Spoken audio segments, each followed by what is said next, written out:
नमस्कार, मैं हूं doctor Saifi Arsiwala, senior cardiac surgeon, Kota heart institute, Kota, Rajasthan से बोल रहा हूं।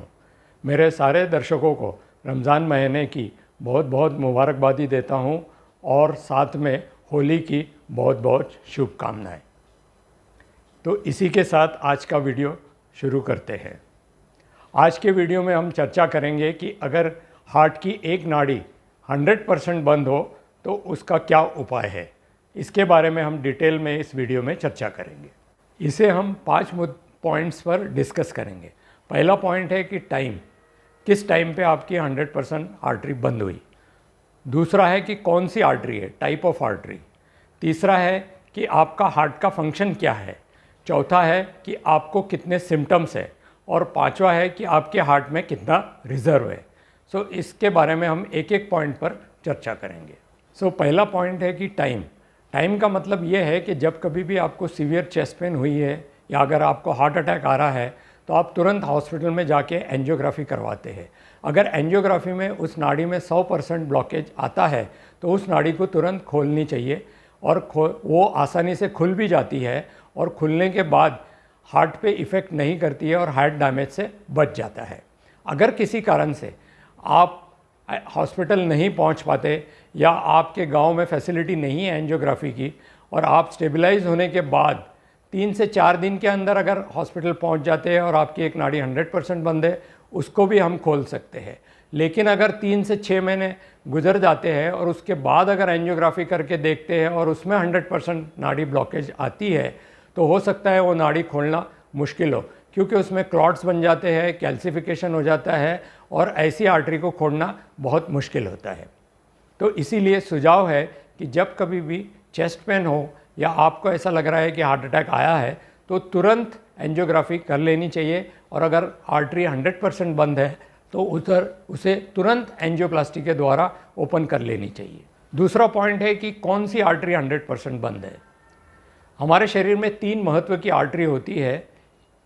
एक 2 लेफ़्ट साइड पे होती है और एक राइट साइड पे होती है। लेफ़्ट साइड की एक आर्टरी हार्ट के आगे जाती है और एक आर्टरी हार्ट के पीछे जाती है।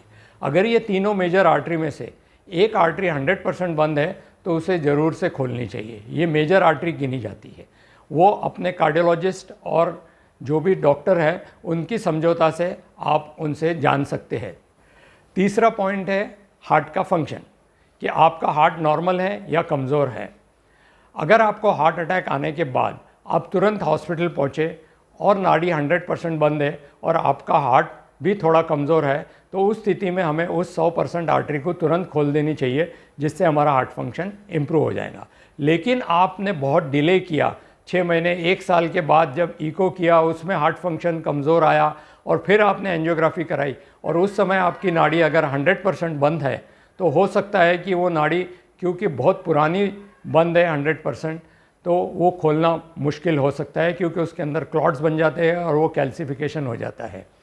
इसके साथ साथ अगर आपका हार्ट डैमेज हो चुका है और हार्ट बहुत ज़्यादा कमज़ोर है तो उसका एंजियोप्लास्टी करके भी बहुत ज़्यादा फ़ायदा नहीं होता।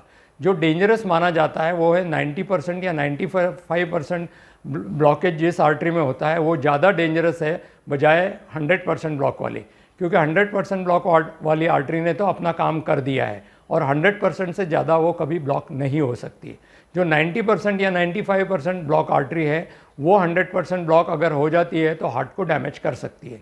इसीलिए 90 और 95% वाली आर्टरी ज़्यादा डेंजरस है बजाय 100% ब्लॉक वाली आर्टरी। जो चौथा पॉइंट है वो है कि आपके सिम्टम्स। अगर आपको अक्यूट चेस्ट पेन है या हार्ट अटैक हुआ है और आप हॉस्पिटल में पहुँचे, वो एक स्टोरी है। इसके अलावा कई बार साइलेंट हार्ट अटैक कई मरीज़ों में आता है, स्पेशली डायबिटिक्स में, और उन्हें पता नहीं चलता कि उन्हें हार्ट अटैक आया है। जब इको की टेस्ट करते हैं या ईसीजी पे देखते हैं तो उसमें कुछ चेंजेस दिखाई देते हैं और तब हम एंजियोग्राफी के लिए एडवाइस करते हैं। अगर एंजियोग्राफी में उस समय 100% आर्टरी का ब्लॉकेज मिलता है तो उस समय हमें ये देखना है कि आर्टरी में कैल्सिफिकेशन है या नहीं है, या किस तरीके की आर्टरी है, क्या हम उसे खोल सकते हैं या नहीं।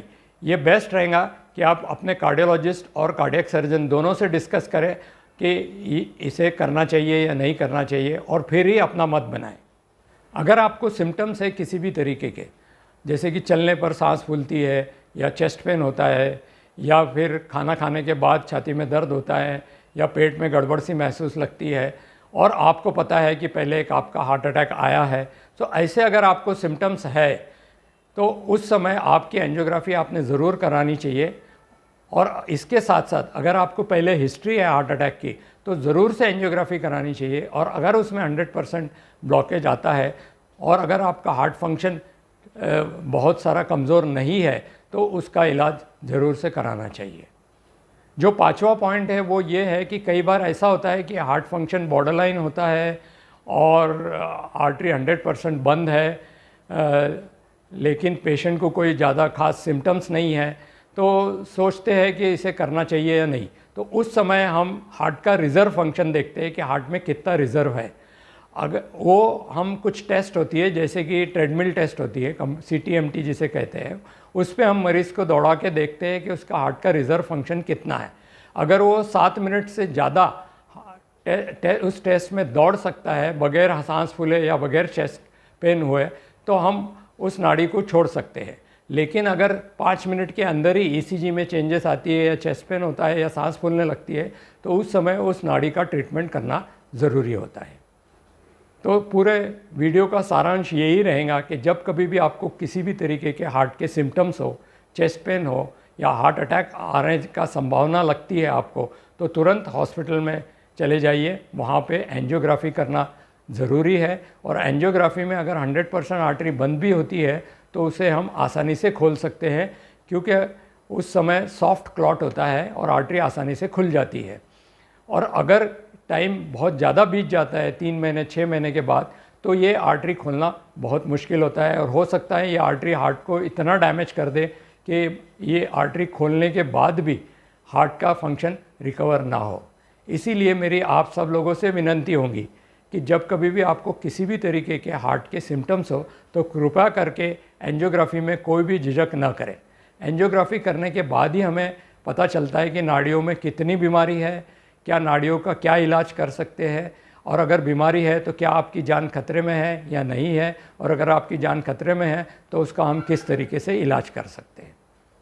इसी के साथ आज का वीडियो मैं समाप्त करता हूँ और फिर से एक बार आप सबको रमज़ान की मुबारकबादी देता हूँ और होली की बहुत बहुत शुभकामनाएं। धन्यवाद। जय हिंद।